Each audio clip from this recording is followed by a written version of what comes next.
kahit marami tayo, pero may mga pasaway. Di ba?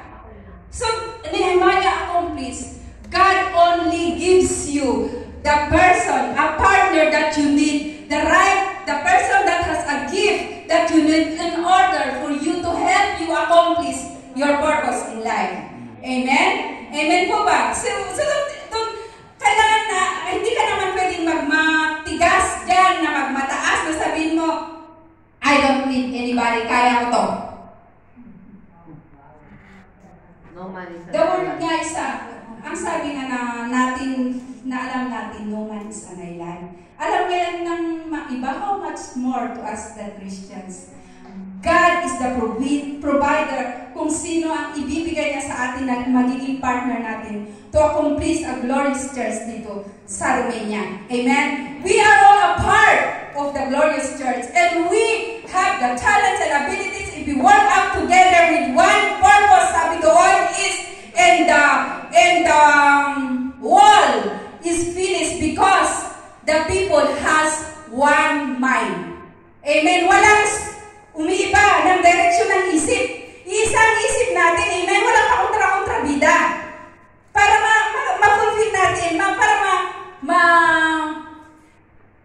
ma-build natin yung wall.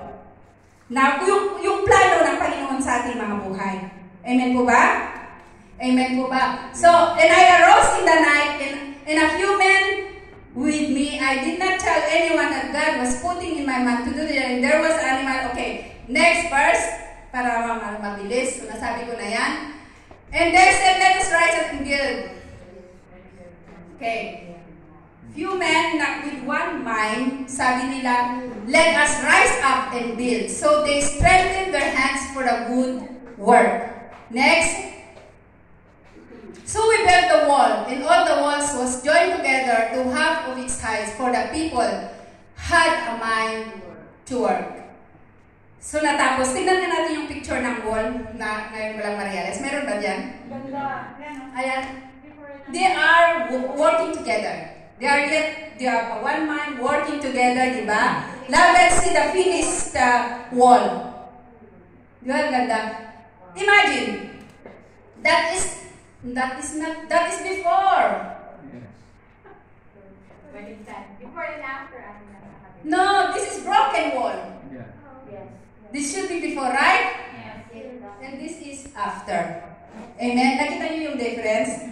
That is before the build and that is after. So, they built only for how many days? 52 days. With that kind of wall, they built for 52 days and they said that because God is with them.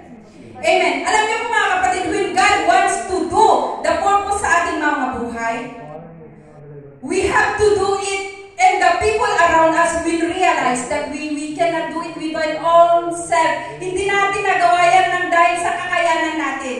The people around us will realize that because God is with us. Amen. This is what God is like to do sa ating mga buhay.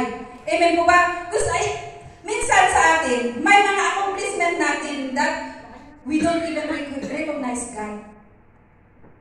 Magiging proud na tayo. We have to realize, mga kapatid, that there are situations, may mga bagay na hindi natin nakakaya, but because of the help of our God, nakaya natin. Amen? Amen. Anybody who experienced that? Na, God, hindi ko akalain na nakaya ko ito. Anybody? Or wala pa? Mayroon sa atin. We should have to realize, God, I didn't go this far. I didn't come this far because of you.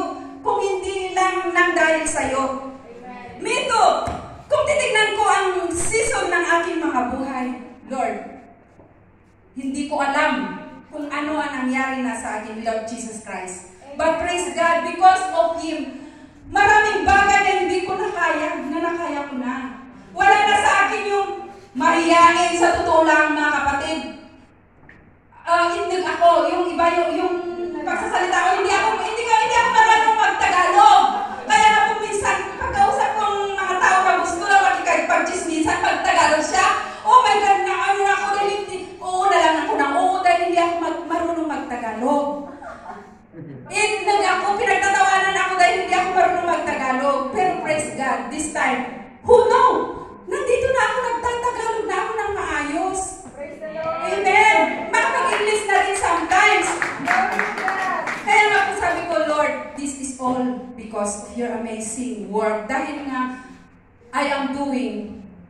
What's your desire for me? Yung prayer ng Panginoon sa ating mga buhay should be, we will get it. Makuha natin and it will become our prayer. Kung makita ng Panginoon that His prayer to us will be our prayer, this is very effective. God will pour out the blessings in order for us to accomplish kung ano yung purpose natin sa church. Amen, kapatid. Mayroon tayong purpose sa church. Mayroon kang obligation sa church na ito. Anybody, hindi lang tayo magpupunta dito na nauupo lang at pagkatapos aalis. We have to ask God, Lord, right now, what is my purpose? What is your plan? What is my destiny? Amen? Gawin mo ako, Lord, dahil ibitan sa aking mga buhay. Sa aking buhay. Amen. Hope na may